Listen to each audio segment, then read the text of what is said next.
So on the recruiting side of things, yeah, it's challenging, right? Because we have some heavy hitters in the spring, right? We have London, we have Paris, we have Tokyo. Why would you ever want to come to Boston? But once they come here, we like to think every athlete are really treated like superstars, right? This is a lot of people's ultimate dream to run the Boston Marathon.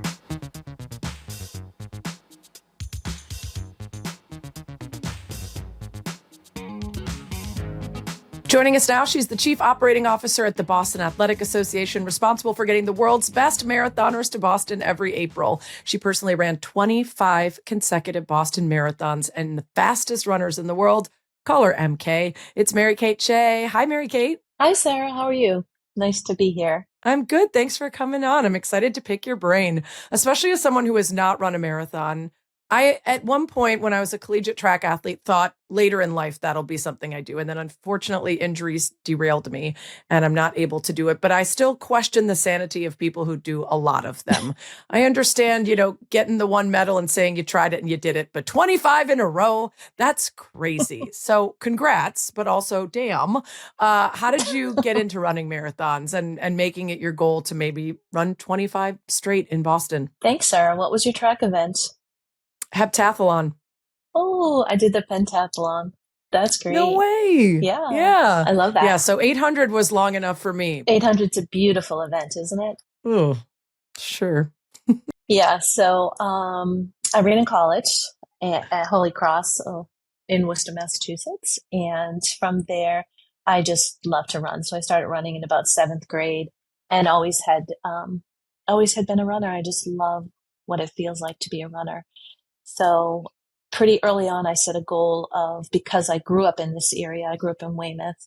We've moved away for many years. And I said, as soon as we get back, I'm going to run the Boston Marathon. But I wanted to qualify first. So I wanted to qualify and then run the Boston Marathon. And then from there, I just said, I always had the goal of 25 consecutive. I'm going to get this done. And you did it. I did. The last two were virtual. So that was a different experience, but I did get to run with my daughter for those two, which was wonderful. And now I have four children, all of them have run, their partners have run, and my husband's run. Wow. Well, except for one. We have one left. We'll get her. One person left to wrangle in. What a legacy for you. I think that this is right, but correct me if I'm wrong. When you say you wanted to qualify, that means you've hit the time that's required to race as opposed to you've used a sponsorship or charity to help get you entry. Correct. There's a couple of different ways to get into the Boston Marathon, and running and qualifying time is one way. Raising money for charities, that is much more difficult. I don't like asking people for money, so it'll be very hard for me. But we hit that 50 million benchmark last year, which was truly astonishing because it does provide a lot of the foundational infrastructure and financial support for, probably close to 150 local Greater Boston nonprofits. So it's phenomenal. That's incredible. Yeah, the power of very few people. The average bib for about 2,000 people, they raise probably around $13,000 each. That's so great. I want to talk about the history of the race for a minute, because for listeners who might not know, Boston Marathon's the world's oldest annual marathon. Started as a men's only race in 1897. Fast forward a long ways to 1966, Bobby Gibbs, the first woman to run the race unofficially. A year later, a friend of mine, Catherine Switzer, became the first woman to run the race officially. And then the women's division was established in 1972. So Boston is the first major marathon to actually have a women's division starting back then. Over the years since then, is there a particular women's champion whose race stands out as your favorite? Well, I've been doing this since 1999. You can do the math on that. So it's been quite a while. I have so many favorites. Our whole family is a big Team Des fan. I mean, for her to prevail in the weather of the 2018, it was also my daughter's first marathon, and just battling the pure grit of being in New England. And it was like a nor'easter and it was sleeting sideways and it was so freezing. I think that is one that really stands out to me. But growing up, we cut out of track practice. We hopped on the tee. We got to the finish area, and there's so many greats that have run. Yeah, friend of the show, Des Linden, is a good answer. We'll take that one because we also love reminiscing about that great race. The course of the Boston Marathon has quite a reputation as well. Point to point course, runners start the 26.2 outside of Boston, wind their way Mm-hmm. through 8 towns. They make a famous right on Hereford, left on Boylston. We've heard a lot about this like over and over. We've heard about the race being tough a billion times, and you've run it a billion times. What makes it so memorable in your mind? The course in Boston, not only is it, secure in the historical legacy, we're going on 130 years. And what's different about Boston is that, unlike other Abbott World Marathon majors or other significant races, including the Olympics now and the World Championships, we're point to point. We don't have pacers. There's very significant rises and falls. Well, we won't call them mountains, but we will call 4 significant hills in the Newton area. And the downhill is significant. And you really have to know the course, train on the course. And it's not just the speed, it's not turning off your brain. It's a combination of having experience on the course, setting a mental strategy, running your own race, but also having the knowledge that you don't have to be the fastest on paper to win the Boston Marathon. You need to be the smartest to win the Boston Marathon. You really need to know yourself. And I'm so proud of all of the pro fields, the wheelchair, the para, the women's, the men's. They're absolutely amazing with the depth that we're bringing in. But significantly, both the men's and the women's, especially the women's American field, is noteworthy. I will say many years we're so excited about it, but this year we are over the top excited about this. We have all 3 Olympians coming with us. That's Dakota Payne, that's Emily Sisson and Fiona O'Keefe. Combined with those 3 ladies, we have the 3 world championship ladies. So that was in Tokyo. Olympics was in Paris. Susanna Sullivan, Jess McLean, and Erica Kemp. So just having those 6 individuals is amazing. But then add into the mix one of our favorites, Annie Frisbee, who came in second American last year after Jess McLean, Gabby Rooker, Amanda Vestry. Some of them are new to racing. And the commitment that these ladies have is wonderful. We had Fiona O'Keefe out here early training on the course, just trying to learn the course because that gives you a great advantage. We had Erica Kemp is right out of Providence, so she knows the course.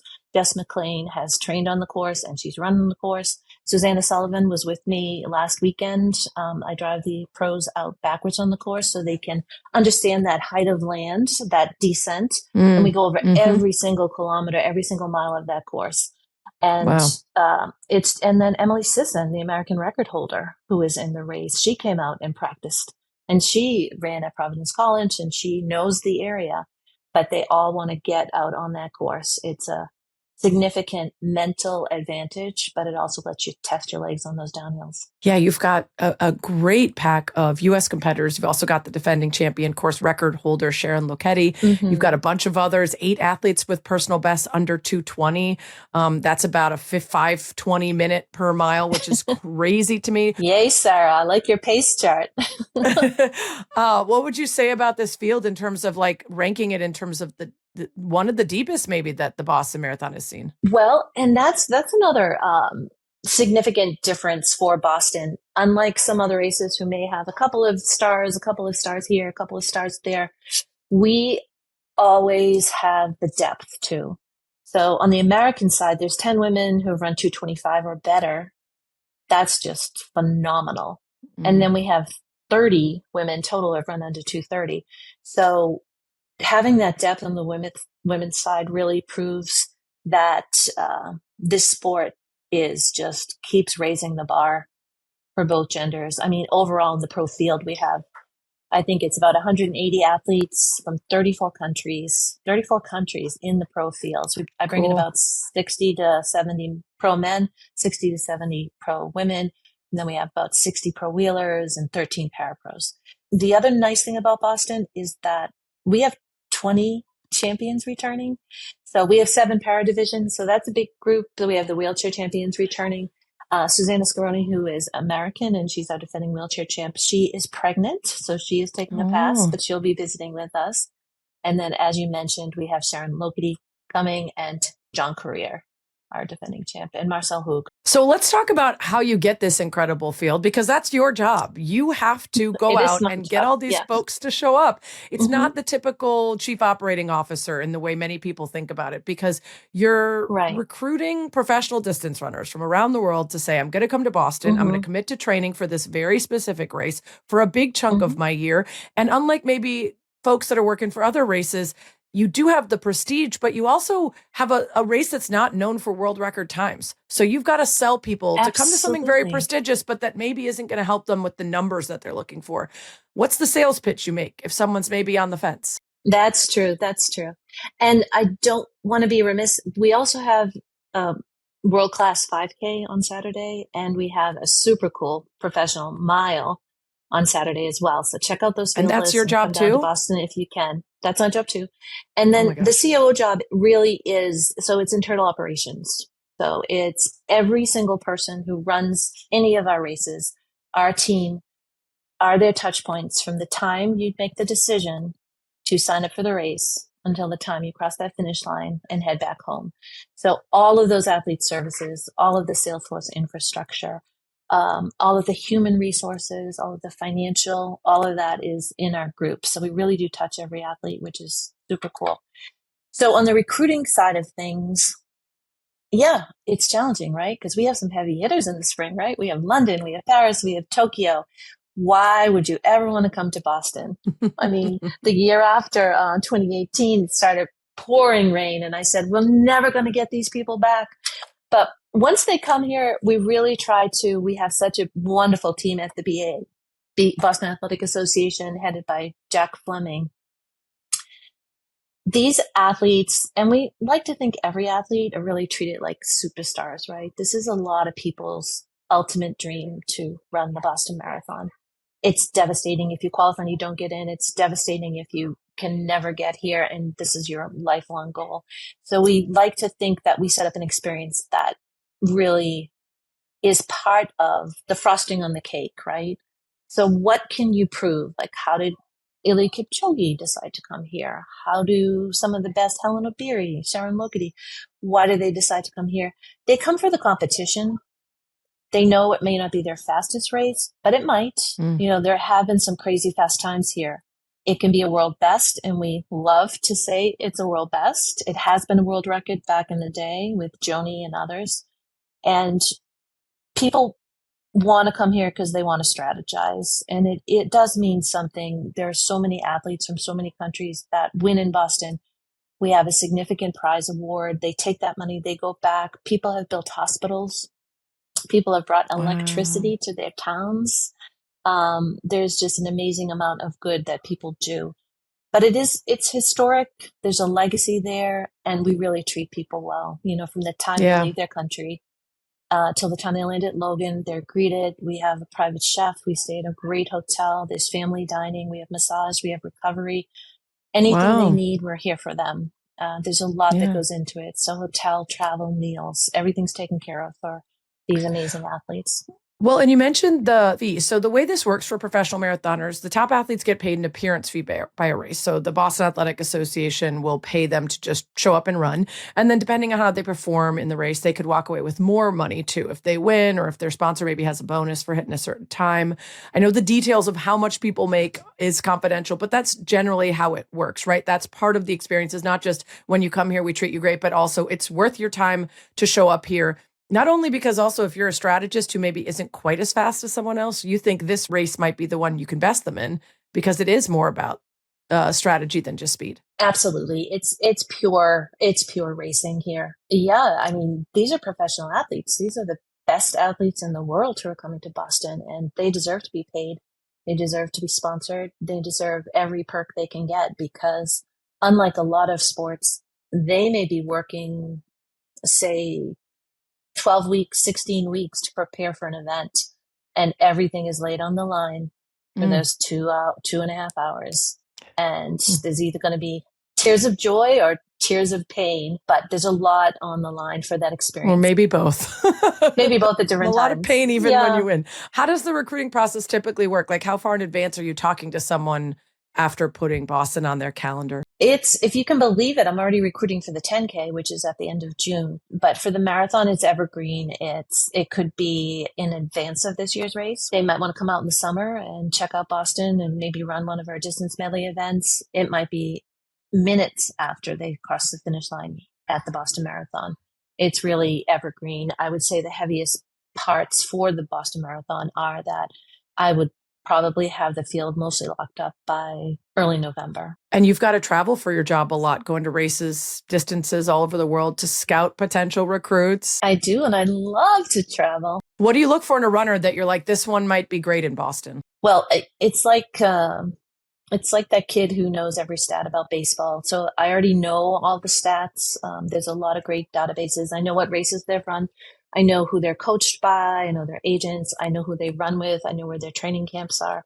So all of those elements come into the decision to really understand how somebody runs and what their mental game is. But if I go to, say, New York and I see someone being really gritty as they come into Central Park, or there's a spirit there that they're never giving up, or they're not afraid to challenge the field. They're not afraid to be a front runner, or they're not afraid to run their own race and drop back, knowing that they will reset and get back into the group. What does their stride look like? What does their carriage look like? All of those things that go into really understanding who that person is. You know, what is their life like outside of running? Right. And you're choosing individuals, but ultimately you're going to put these individuals into a group of runners that you want in Boston. So you're Exactly. building a Yes. field. And it's kind of the same as team sports where like you could have a guard who's a great shooter, but if they're not a great facilitator, the rest of the players aren't going to play at their best. So how do you figure out what you want to try to include when you're looking at the pro field as a whole? Sure. You're always thinking about the future and the future of the sport. And you always want to provide some up and coming athletes who are amazing, maybe in college, maybe on the track, transitioning to the roads. You want to provide them opportunities. So that's one avenue. But you also want to bring back experience, because the experience will drive the strategy and the pace. And then it's always nice to bring in champions, Olympic champions, world champions. We have Alphonse Simbu coming, a world champion. And combined with that, I think the best thing is to see how they work alone, see how they work in groups, and see how they finish. The New York City Marathon was won by, it was a photo finish. So it was won by less of a difference than 100-meter at the Olympics. Yeah. So it was like, you know, this much difference. And who prevailed was one of our champions, Benson Capruto, because he was going to die trying. And he prevailed. So you do like that spirit, and you can really see it. You can see it in runners. I feel like you also are going to look for a mix of people from different countries, folks that will help inspire people in different places to get into it. When you talk about the future of marathoning, is you need folks from all over the world to see somebody that looks like them and is from where they are, who's competing and winning. Oh, absolutely. And I think I mentioned this earlier, but 34 countries just in the pro fields. And there's so much talent globally, and running is a major sport in a lot of countries, and including America, right? It's going bonkers right now. I mean, if you look at the last Olympic trials, there were so many people on that starting line, and that's what you want to see. You want to see that excitement. Yeah, London's looking at 2 days. I don't think the Boston Marathon's ever going to 2 days, right? At this time, I think we have other priorities, but I also think what makes this race special is you do start, it's 8 cities and towns, right? And when I take these pros out and we go backwards to Hopkinton, they can't believe it. You know, it's the roads are so narrow. There's beautiful trees, there's lakes, it's a different kind of feeling than a big city marathon. And that's part of the uniqueness. So yeah, we're always evolving and growing. Not an answer, but yeah, you'll consider it. I hear is what I'm hearing is you'll consider it in the future. We never throw any idea out the window, but yeah, no, I think there's great diversity in professional running, and there's great cultural differences in professional running. What we do that a lot of races don't do, we have a family dining situation. So we have a small dedicated dining room. So all of the athletes get to meet each other, get to eat meals with each other, and just get to understand each other's cultures a little bit better. When you're recruiting, doping is always a big topic when it comes to marathoning. Do you have to Mm-hmm. consider it all, or do you consider it all if someone's been flagged in the past or has that on their record when you're considering recruiting them? Oh, absolutely. Yep. If you've served a doping sanction, you are not invited to Boston. Mm. And we're the first marathon in the world. 2 years ago, we instituted a voluntary repayment program. And what that means is if after the prize awards are dispersed and someone has to be re-ranked at our race, we will not only re-rank you, but we will give you the prize differential. That's one way to try to find some equity and fairness if you've been robbed of your rightful place at this race. Speaking of payments, there's kind of just a long history across sports in general, every kind of sport, of women not being compensated as well as their male counterparts, even while doing the same work on and off the field to play. Is there anything that your team does specifically behind the scenes to make sure you're not inadvertently contributing to the gender pay gap? Oh, for sure. I well, I am a woman, so Congratulations. Thank you. So yes, the depth of field is always equal. We'll start out with 75. What might change that balance, gender wise, is that there may be more injuries on the men's side or more injuries on the women's side, or, a problem with fitness on one side or the other. But at the end of the day, really the appearance and the depth, the amount of athletes that we host and provide hospitality to is very often very, very equal. Yeah. It might change a little bit here and there, but it has made significant progress over the last 20 years, for sure. Just the depth alone. When you talk about trying to build for the future, that means looking at folks who might be great down the road.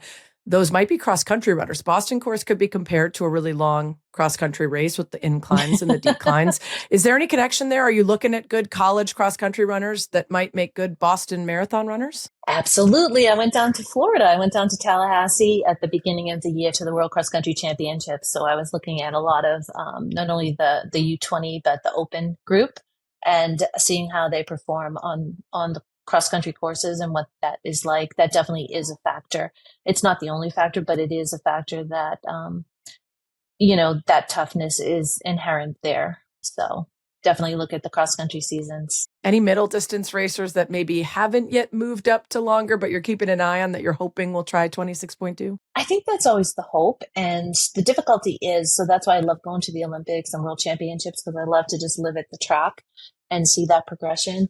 I think the hope is that, as that speed diminishes for one reason or the other, that transition to roads is a great equalizer, because you can still put in the speed, you can get the ranking on the roads, but you may not be as fast as you need to be on the track, or there's not as many qualifying rounds or distractions. So I think most people do transition if they're even milers have. Sarah, there's still time for you as a half miler. I mean, gosh, we got to get you out there. We have to get you out there. What do we have to do? You got to try it. Give me a new leg would be I tore my Achilles, so it's a whole mess down there. Oh, geez, that's painful. Yeah, I'm thinking about this sort of selection process, and if there's probably a year or two where you've found someone and you've plucked a diamond and they've had a great finish and you've been like, I knew it. I saw that. I knew that person was going to do great. Nobody else would have seen that except for me, because I have all this stuff living in my head. Is there anyone you have conversations with about this stuff? Are you battling anyone who says, nope, we don't have room, and you're like, I'm fighting for this person? Or is it just you? You just get to decide? Well, I like to think it's a team effort. And I speak with a lot of agents. I speak with a lot of athletes, a lot of coaches. I listen to my teammates here, and everything has to be right. So it's a benevolent dictatorship. You're still in charge, but you try to listen. It's collaborative. It's collaborative. Okay. But let's just take, Yuki Kawauchi as an example, right? He represented Japan and many world championships, never made it on the big stage, so to speak. And he said he'd come to Boston, but he wanted to come and do training. So I set up a January certified and sanctioned marathon for him to run to get a world record with Guinness World Records. And he was here for a week, and he must have run like 15 marathons in a week's time. And then he came back. But he's someone not everybody would take a chance on. There's a lot of people that not everybody would take a chance on. But I don't know. For me, determination goes a long way. Grittiness, intelligence, humor, being a nice person. We're talking about partners and marathon runners. I want to ask Exactly. specifically about U.S. runners Suzanne Sullivan and Jess McLean. They're both sponsored by Brooke. Susanna and Jess kind of worked together as this fearless duo at the World Championships in Tokyo last summer. They were leading the pack for a good chunk of the race. Do you think we're going to see them working together out on this Boston course? I will tell you, Jess McLean is on fire and Susanna Sullivan is on fire. It's going to be really hard if you ask me to even secretly, do the lineup here. It's going to be incredibly difficult because Emily Sisson is coming in hot. Fiona O'Keefe looks so strong. Dakota Bopane, she just reported that she ran like 27 miles in under 2:30, just as a training run. But Susanna Sullivan, yes, Erica Kemp, all the ladies are coming in. They know they have to come to Boston prepared. Nobody comes to that starting line unprepared. They're all prepared. They have to be. It's a tough course. Last two fun ones. You mentioned that you'll drive the racers the reverse direction on the course to check it out. With the traffic in Boston, does it take longer to drive the course or run it? Oh my gosh. I was in the car for like an hour and a half with Emily Sisson. We know everything about each other. We're talking about the course and then you digress. Susanna Sullivan, she's also chatty. That was great. And Fiona, it takes from the finish line, takes about an hour and 30 or 40 minutes. Wow. So it is close to them running back. Yeah. But then they get out there, we have an office building out there that's going to be a museum right in the starting line, and they get rolling and they are flying. It's just very impressive. Producer Bianca actually lives in Boston, so knows the traffic well.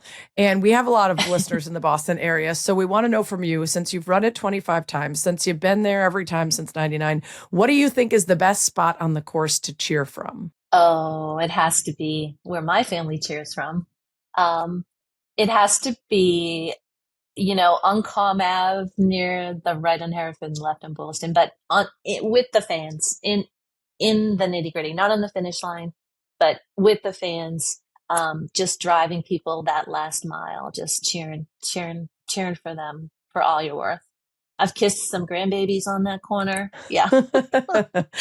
Oh, that's great. I've thrown wet gear on that corner. It's a great spot right there. Well, we're looking forward to watching from afar and for some of us in person. So thanks so much for the time. Appreciate it, MK. Thank you so much. I love talking about this. And you're so knowledgeable. You know a lot. A lot of Bianca. Bianca, that's why you get good producers. You get the people who know all about it because she's a distance runner herself. So shouts to Bianca. Way to go.